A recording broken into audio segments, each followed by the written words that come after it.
أعوذ بالله من الشيطان الرجيم. بسم الله الرحمن الرحيم. قال ألم أقل لك إنك لن تستطيع معي صبرا قال إن سألتك عن شيء بعدها فلا تصاحبني قد بلغت من لدني عذرا فانطلقا حتى إذا أتيا أهل قرية استطعما أهلها فأبوا أن يضيفوهما فوجدا فيها جدارا يريد أن ينقض فأقامه قال لو شئت لاتخذت عليه أجرا قال هذا فراق بيني وبينك سأنبئك بتأويل ما لم تستطع عليه صبرا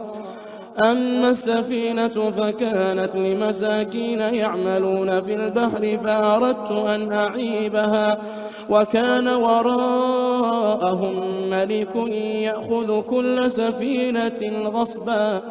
وأما الغلام فكان أبواه مؤمنين فخشينا أن يرهقهما طغيانا وكفرا فأردنا أن يبدلهما ربهما خيرا منه زكاة وأقرب رحما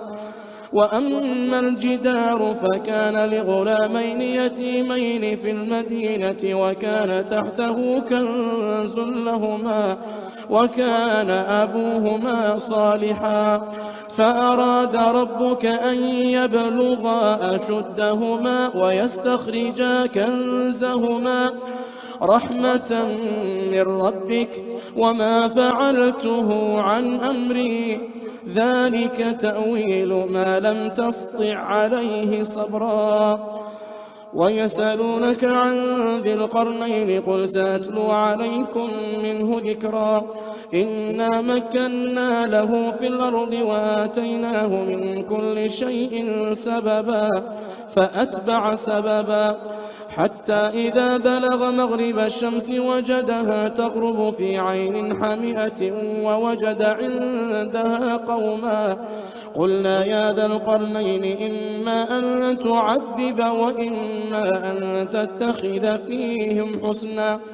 قال أما من ظلم فسوف نعذبه ثم يرد إلى ربه فيعذبه عذابا نكرا وأما من آمن وعمل صالحا فله جزاء الحسنى وسنقول له من أمرنا يسرا ثم أتبع سببا حتى إذا بلغ مطلع الشمس وجدها تطلع على قوم لم نجعل لهم من دونها سترا كذلك وقد أحطنا بما لديه خبرا ثم أتبع سببا حتى إذا بلغ بين السدين وجد من دونهما قوما لا يكادون يفقهون قولا قالوا يا ذا القرنين إن يأجوج ومأجوج مفسدون في الأرض فهل نجعل لك خرجا على أن تجعل بيننا وبينهم سدا قال ما مكني فيه ربي خير فأعينوني بقوة أجعل بينكم وبينهم ردما آتوني زبر الحديد حتى إذا ساوى بين الصدفين قال انفخوا حتى إذا جعله نارا قال آتوني أفرغ عليه قطرا فما استطاعوا أن يظهروه وما استطاعوا له نقبا قال هذا رحمة من ربي فإذا جاء وعد ربي جعله دكا وكان وعد ربي حقا وتركنا بعضهم يومئذ يموج في بعض ونفخ في الصور فجمعناهم جمعا وعرضنا جهنم يومئذ للكافرين عرضا وعرضنا جهنم يومئذ للكافرين عرضا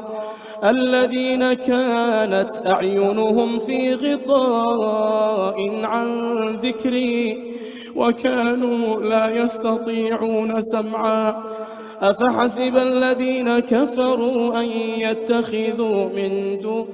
أفحسب الذين كفروا أن يتخذوا عبادي من دوني أولياء إنا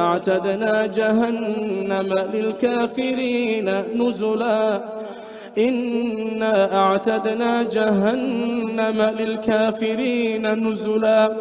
قل هل ننبئكم بالأخسرين أعمالا الذين ضل سعيهم في الحياة الدنيا وهم يحسبون أنهم يحسنون صنعا أولئك الذين كفروا بآيات ربهم ولقائه فحبطت أعمالهم فلا نقيم لهم يوم القيامة وزنا ذلك جزاؤهم جهنم بما كفروا واتخذوا آياتي ورسلي هزوا إن الذين آمنوا وعملوا الصالحات كانت لهم جنات الفردوس نزلا إن الذين آمنوا وعملوا الصالحات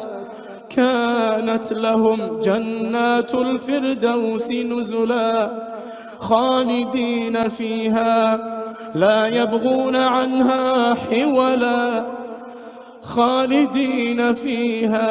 يبغون عنها حولا قل لو كان البحر مدادا لكلمات ربي لنفد البحر قبل أن تنفد كلمات ربي ولو جئنا بمثله مددا قل إنما أنا بشر مثلكم يوحى إلي أنما إلهكم إله واحد فمن كان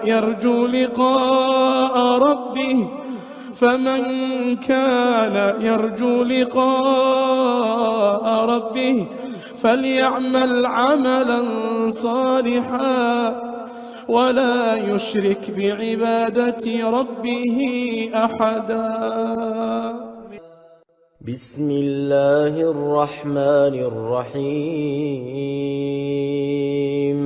كافها يا عين صاد ذكر رحمة ربك عبده زكريا إذ نادى ربه نداء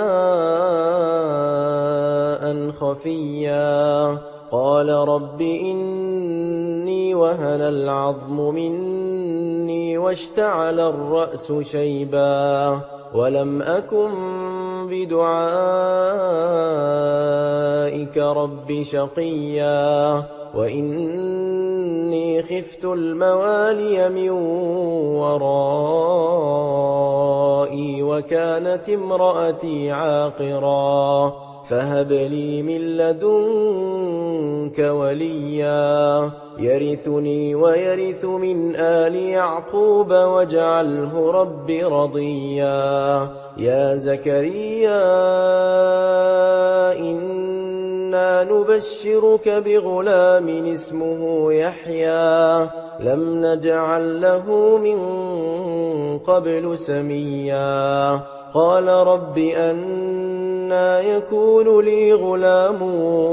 وكانت امرأتي عاقرا وقد بلغت من الكبر عتيا قال كذلك قال ربك هو علي هين وقد خلقتك من قبل ولم تك شيئا قال رب اجعل لي آية قال آيتك ألا تكلم الناس 3 ليال سويا فخرج على قومه من المحراب فأوحى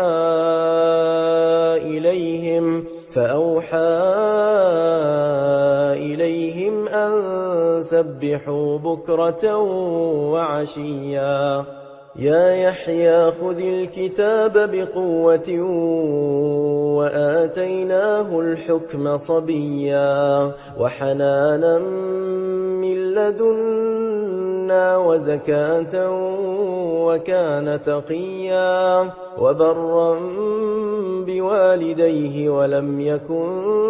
جبارا عصيا وسلام عليه يوم ولد ويوم يموت ويوم يبعث حيا واذكر في الكتاب مريم إذ انتبذت من أهلها مكانا شرقيا فاتخذت من دونهم حجابا فأرسلنا إليها روحنا فتمثل لها بشرا سويا قالت إني أعوذ بالرحمن منك إن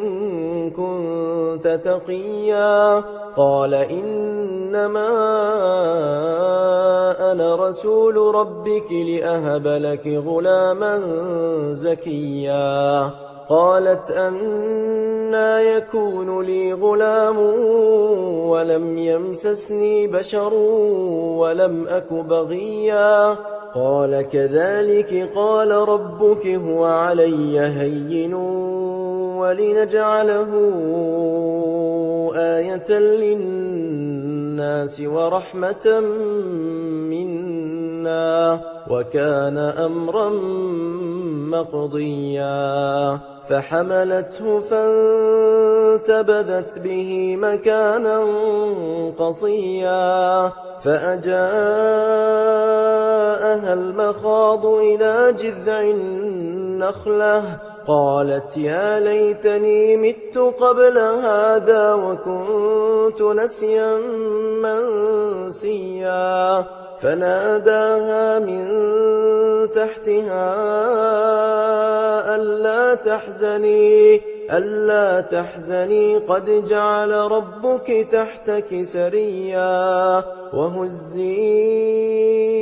إليك بجذع النخلة تساقط عليك رطبا جنيا فكلي واشربي وقري عينا فإما ترين من البشر أحدا فقولي إني نذرت للرحمن صوما فلن أكلم اليوم إنسيا فأتت به قومها تحمله قالوا يا مريم لقد جئت شيئا فريا يا أخت هارون ما كان أبوك امرأ سوء وما كانت أمك بغيا فأشارت إليه قالوا كيف نكلم من كان في المهد صبيا قال إني عبد الله آتاني الكتاب وجعلني نبيا وجعلني مباركا أينما كنت وأوصاني بالصلاة والزكاة ما دمت حيا وبرا بوالدتي ولم يجعلني جبارا شقيا والسلام علي يوم ولدت ويوم أموت ويوم أبعث حيا ذلك عيسى ابن مريم قول الحق الذي فيه يمترون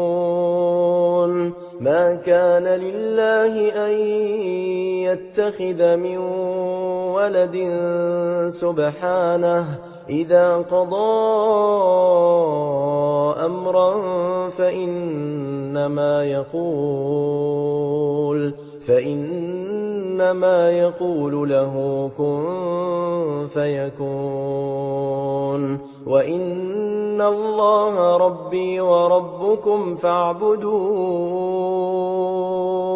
هذا صراط مستقيم فاختلف الأحزاب من بينهم فويل للذين كفروا من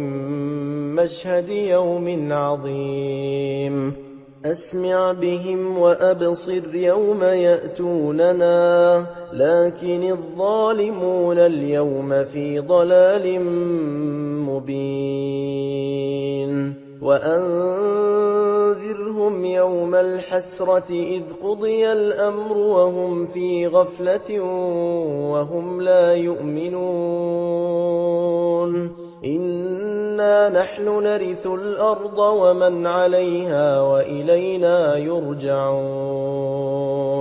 واذكر في الكتاب إبراهيم إنه كان صديقا نبيا إذ قال لأبيه يا أبت لم تعبد ما لا يسمع ولا يبصر ولا يغني عنك شيئا يا أبت إني قد جاءني من العلم ما لم يأتك فاتبعني أهدك صراطا سويا يا أبت لا تعبد الشيطان إن الشيطان كان للرحمن عصيا يا أبت إني أخاف أن يمسك عذاب من الرحمن فتكون للشيطان وليا قال أراغب أنت عن آلهتي يا إبراهيم لئن لم تنته لأرجمنك واهجرني مليا قال سلام عليك سأستغفر لك ربي إنه كان بي حفيا وأعتزلكم وما تدعون من دون الله وأدعو ربي عسى ألا أكون بدعاء ربي شقيا فلما اعتزلهم وما يعبدون من دون الله وهبنا له إسحاق ويعقوب وكلا جعلنا نبيا ووهبنا لهم من رحمتنا وجعلنا لهم لسان صدق عليا واذكر في الكتاب موسى إنه كان مخلصا وكان رسولا نبيا وناديناه من جانب الطور الأيمن وقربناه نجيا ووهبنا له من رحمتنا أخاه هارون نبيا واذكر في الكتاب إسماعيل إنه كان صادق الوعد وكان رسولا نبيا وكان يأمر أهله بالصلاة والزكاة وكان عند ربه مرضيا واذكر في الكتاب إدريس إنه كان صديقا نبيا ورفعناه مكانا عليا أولئك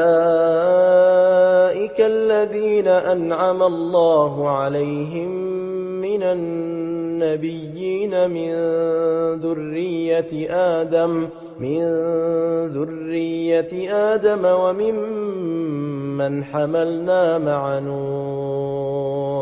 وممن حملنا مع نوح ومن ذرية إبراهيم وإسرائيل وممن هدينا واجتبينا إذا تتلى عليهم آيات الرحمن خروا سجدا وبكيا فخلف من بعدهم خلف أضاعوا الصلاة واتبعوا الشهوات فسوف يلقون غيا إلا من تاب وآمن وعمل صالحا فأولئك يدخلون الجنة ولا يظلمون شيئا جنات عدن التي وعد الرحمن عباده بالغيب إنه كان وعده مأتيا لا يسمعون فيها لغوا إلا سلاما ولهم رزقهم فيها بكرة وعشيا تلك الجنة التي نورث من عبادنا من كان تقيا وما نتنزل إلا بأمر ربك له ما بين أيدينا وما خلفنا وما بين ذلك وما كان ربك نسيا رب السماوات والأرض وما بينهما فاعبده واصطبر لعبادته هل تعلم له سميا ويقول الإنسان أإذا ما مت لسوف أخرج حيا أولا يذكر الإنسان أنا خلقناه من قبل ولم يك شيئا فوربك لنحشرنهم والشياطين ثم لنحضرنهم حول جهنم جثيا ثم لننزعن من كل شيعة أيهم أشد على الرحمن عتيا ثم لنحن أعلم بالذين هم أولى بها صليا وإن منكم إلا واردها كان على ربك حتما مقضيا ثم ننجي الذين اتقوا ونذر الظالمين فيها جثيا وإذا تتلى عليهم آياتنا بينات قال الذين كفروا للذين آمنوا أي الفريقين خير مقاما وأحسن نديا وكم أهلكنا قبلهم من قرن هم أحسن أثاثا ورئيا قل من كان في الضلالة فليمدد له الرحمن مدا حتى إذا رأوا ما يوعدون إما العذاب وإما الساعة فسيعلمون من هو شر مكانا وأضعف جندا ويزيد الله الذين اهتدوا هدى والباقيات الصالحات خير عند ربك ثوابا وخير مردا أفرأيت الذي كفر بآياتنا وقال لأوتين مالا وولدا أطلع الغيب أم اتخذ عند الرحمن عهدا كلا سنكتب ما يقول ونمد له من العذاب مدا ونرثه ما يقول ويأتينا فردا واتخذوا من دون الله آلهة ليكونوا لهم عزا كلا سيكفرون بعبادتهم ويكونون عليهم ضدا ألم تر أنا أرسلنا الشياطين على الكافرين تؤزهم أزا فلا تعجل عليهم إنما نعد لهم عدا يوم نحشر المتقين إلى الرحمن وفدا ونسوق المجرمين إلى جهنم وردا لا يملكون الشفاعة إلا من اتخذ عند الرحمن عهدا وقالوا اتخذ الرحمن ولدا لقد جئتم شيئا إدا تكاد السماوات يتفطرن منه وتنشق الأرض وتخر الجبال هدا أن دعوا للرحمن ولدا وما ينبغي للرحمن أن يتخذ ولدا إن كل من في السماوات والأرض إلا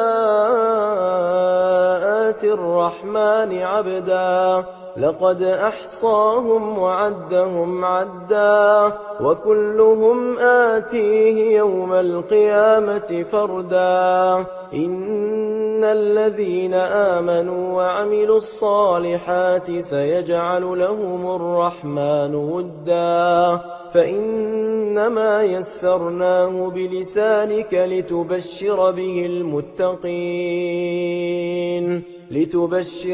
المتقين وتنذر به قوما لدا وكم أهلكنا قبلهم من قرن هل تحس منهم من أحد أو تسمع لهم ركزا بسم الله الرحمن الرحيم طه ما أنزلنا عليك القرآن لتشقى إلا تذكرة لمن يخشى تنزيلا ممن خلق الأرض والسماوات العلا الرحمن على العرش استوى له ما في السماوات وما في الأرض وما بينهما وما تحت الثرى وإن تجهر بالقول فإنه يعلم السر وأخفى الله لا إله إلا هو له الأسماء الحسنى وهل أتاك حديث موسى إذ رأى نارا فقال لأهلهم كثوا إني آنست نارا لعلي آتيكم منها بقبس أو أجد على النار هدى فلما أتاها نودي يا موسى إني أنا ربك فاخلع نعليك إنك بالوادي المقدس طوى وأنا اخترتك فاستمع لما يوحى إنني أنا الله لا إله إلا أنا فاعبدني وأقم الصلاة لذكري إن الساعة آتية أكاد أخفيها لتجزى كل نفس بما تسعى فلا يصدنك عنها من لا يؤمن بها واتبع هواه فتردى وما تلك بيمينك يا موسى قال هي عصاي أتوكأ عليها وأهش بها على غنمي ولي فيها مآرب أخرى قال ألقها يا موسى فألقاها فإذا هي حية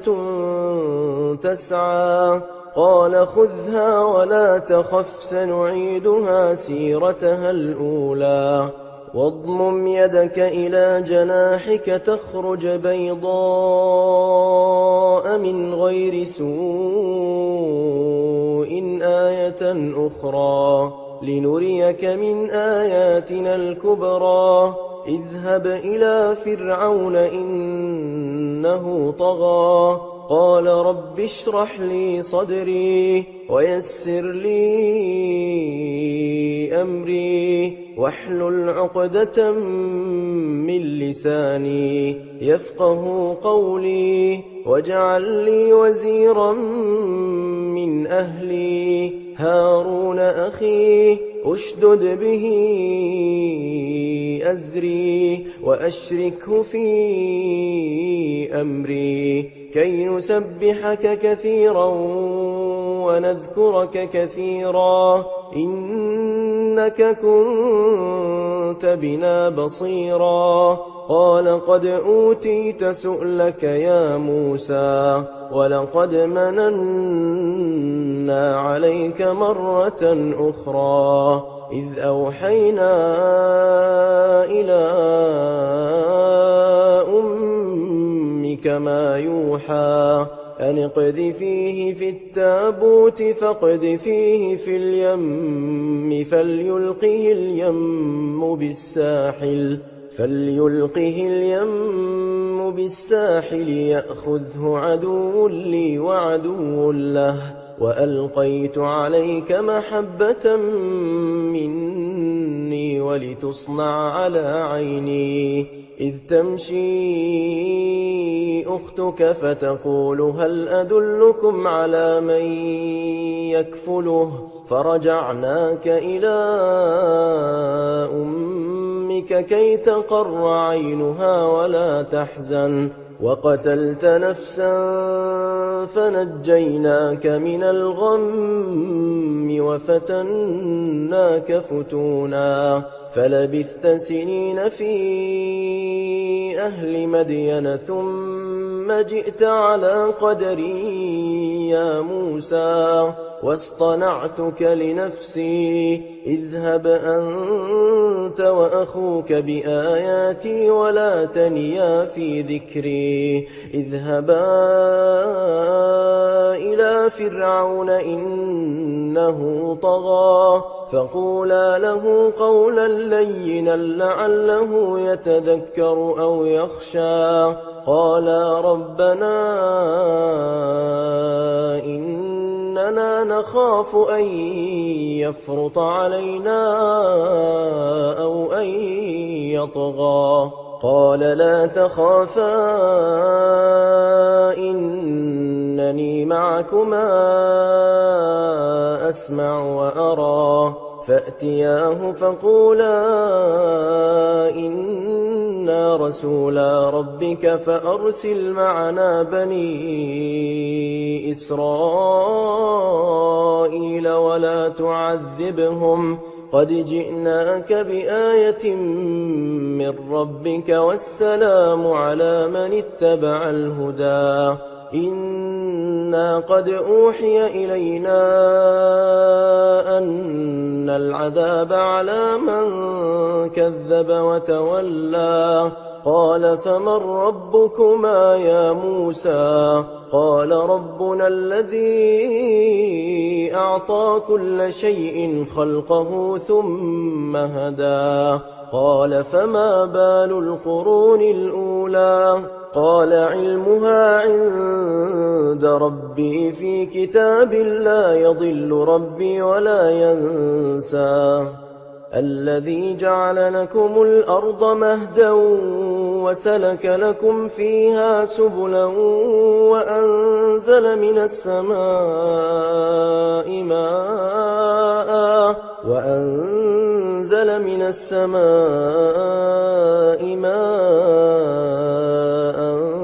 فأخرجنا به أزواجا من نبات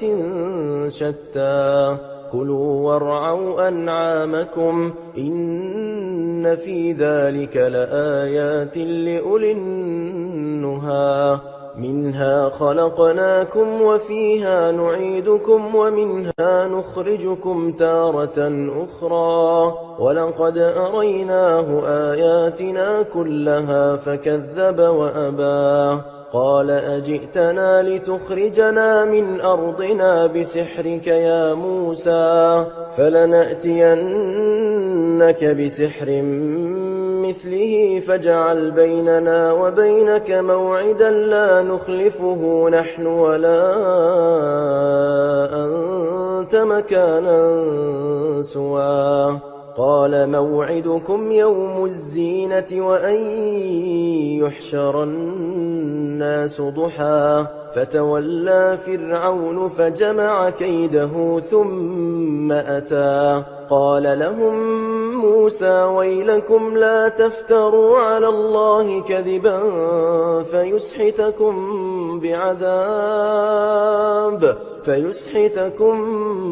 بعذاب وقد خاب من افترى فتنازعوا أمرهم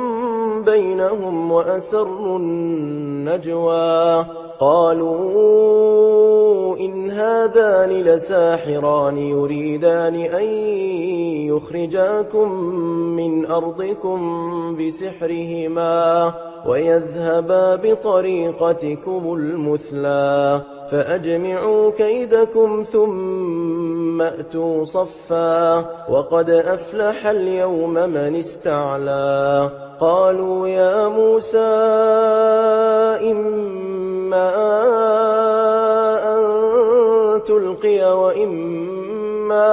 وإما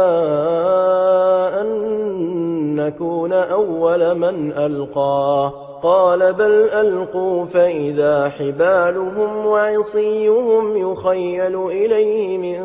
سحرهم أنها تسعى فأوجس في نفسه خيفة موسى قلنا لا تخف إنك أنت الأعلى وألق ما في يمينك تلقف ما صنعوا إنما صنعوا كيد ساحر ولا يفلح الساحر حيث أتى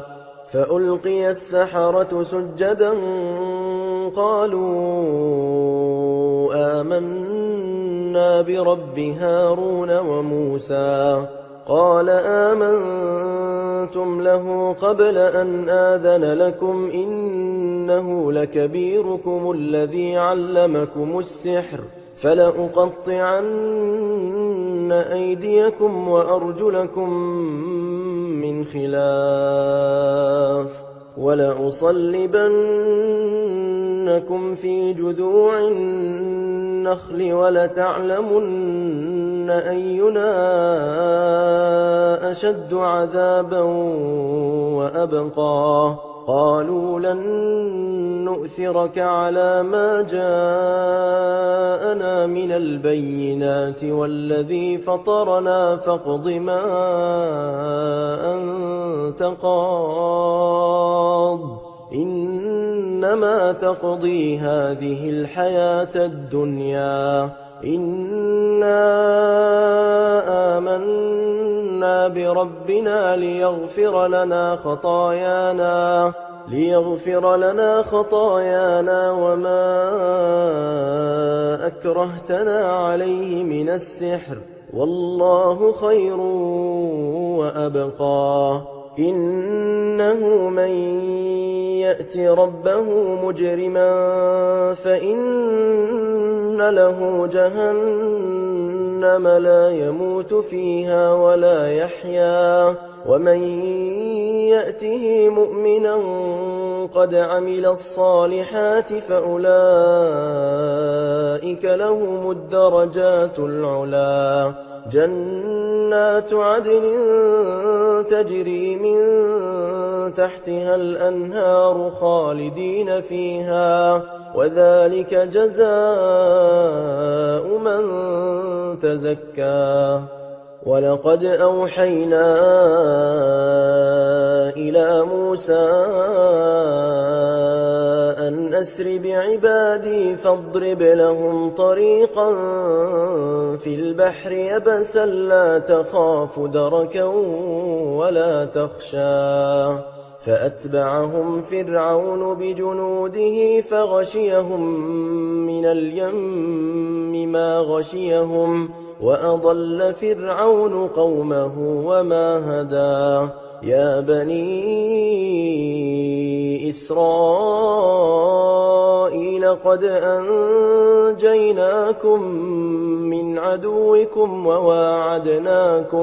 وواعدناكم جانب الطور الأيمن ونزلنا عليكم المن والسلوى كلوا من طيبات ما رزقناكم ولا تطغوا فيه فيحل عليكم غضبي ومن يحلل عليه غضبي فقد هوى وإني لغفار لمن تاب وآمن وعمل صالحا ثم اهتدى وما أعجلك عن قومك يا موسى قال هم أولئك على أثري وعجلت إليك رب لترضى قال فإنا قد فتنا قومك من بعدك وأضلهم السامري فرجع موسى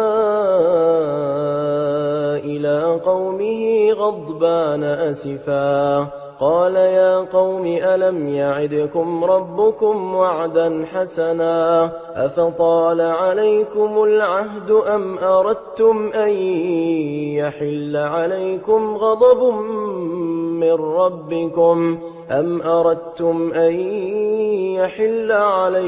غضب من ربكم فأخلفتم موعدي قالوا ما أخلفنا موعدك بملكنا ولكننا حملنا أوزارا من زينة القوم فقذفناها فكذلك ألقى السامري فأخرج لهم عجلا جسدا له خوار فقالوا هذا إلهكم وإله موسى فنسي أفلا يرون ألا يرجع إليهم قولا ولا يملك لهم ضرا ولا نفعا ولقد قال لهم هارون من قبل يا قوم إنما فتنتم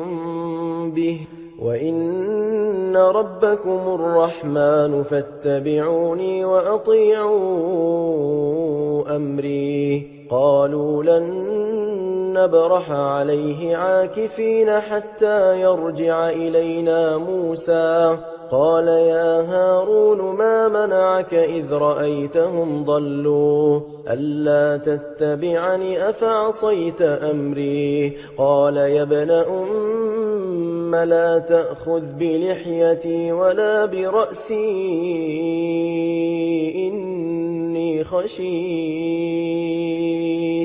إني خشيت أن تقول فرقت بين بني إسرائيل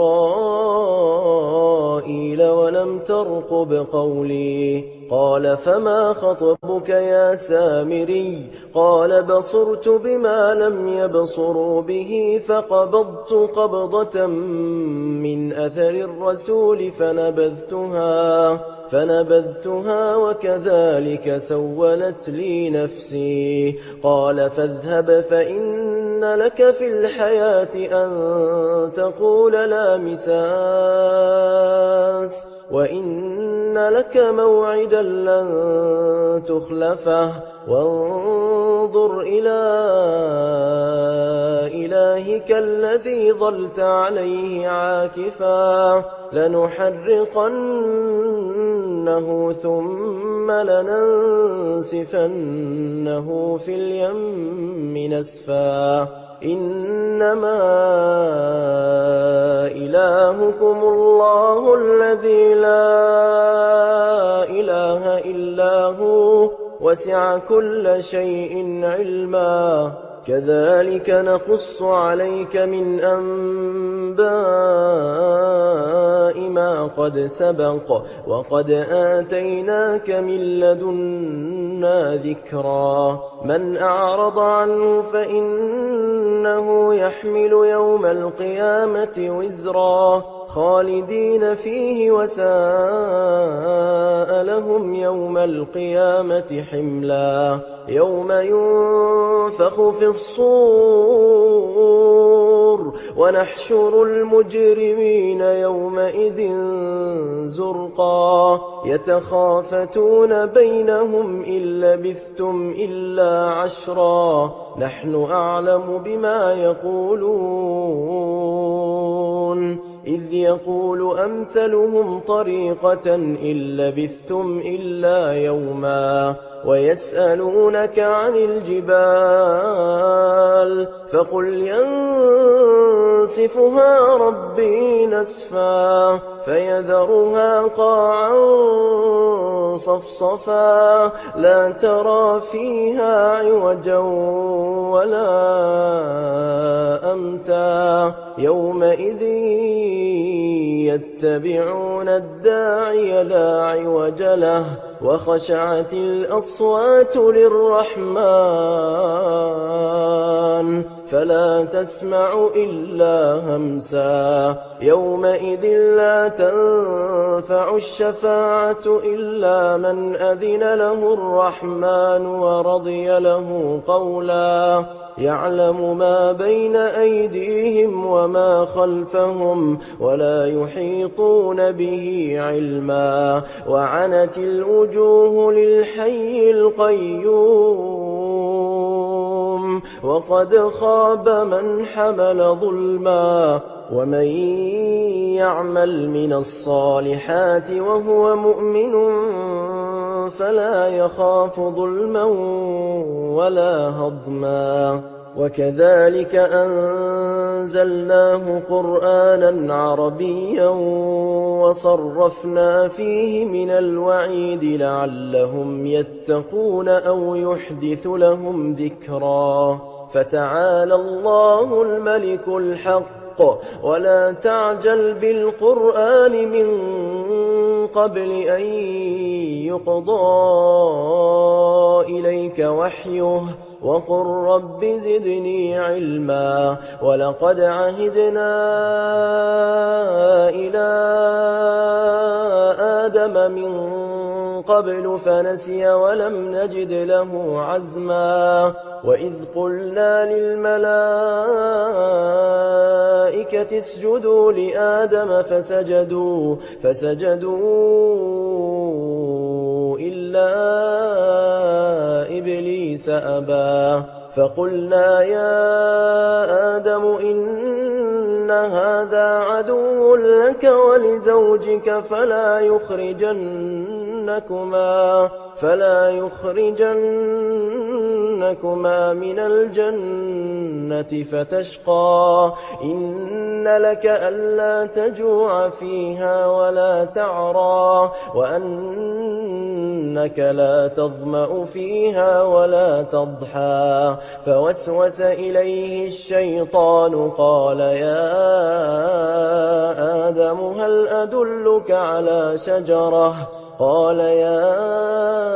آدم هل أدلك على شجرة الخلد وملك لا يبلى فأكلا منها فبدت لهما سوآتهما وطفقا يخصفان عليهما من ورق الجنة وعصى آدم ربه فغوى ثم اجتباه ربه فتاب عليه وهدى قال اهبطا منها جميعا بعضكم لبعض عدو فإما يأتينكم مني هدى فمن اتبع هداي فلا يضل ولا يشقى ومن أعرض عن ذكري فإن له معيشة ضنكا ونحشره يوم القيامة أعمى قال رب لم حشرتني أعمى وقد كنت بصيرا قال كذلك أتتك آياتنا فنسيتها وكذلك اليوم تنسى وكذلك نجزي من أسرف ولم يؤمن بآيات ربه ولعذاب الآخرة أشد وأبقى أفلم يهد لهم كم أهلكنا قبلهم من القرون يمشون في مساكنهم إن في ذلك لآيات لأولي النهى ولولا كلمة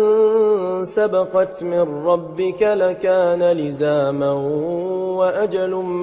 مسمى فاصبر على ما يقولون وسبح بحمد ربك قبل طلوع الشمس وقبل غروبها ومن آناء الليل فسبح وأطراف النهار لعلك ترضى ولا تمدن عينيك إلى ما متعنا به أزواجا منهم زهرة الحياة الدنيا لنفتنهم فيه ورزق ربك خير وأبقى وأمر أهلك بالصلاة واصطبر عليها لا نسألك رزقا نحن نرزقك والعاقبة للتقوى وقالوا لولا يأتينا بآية من ربه أولم تأتهم بينة ما في الصحف الأولى ولو أنا أهلكناهم بعذاب من قبله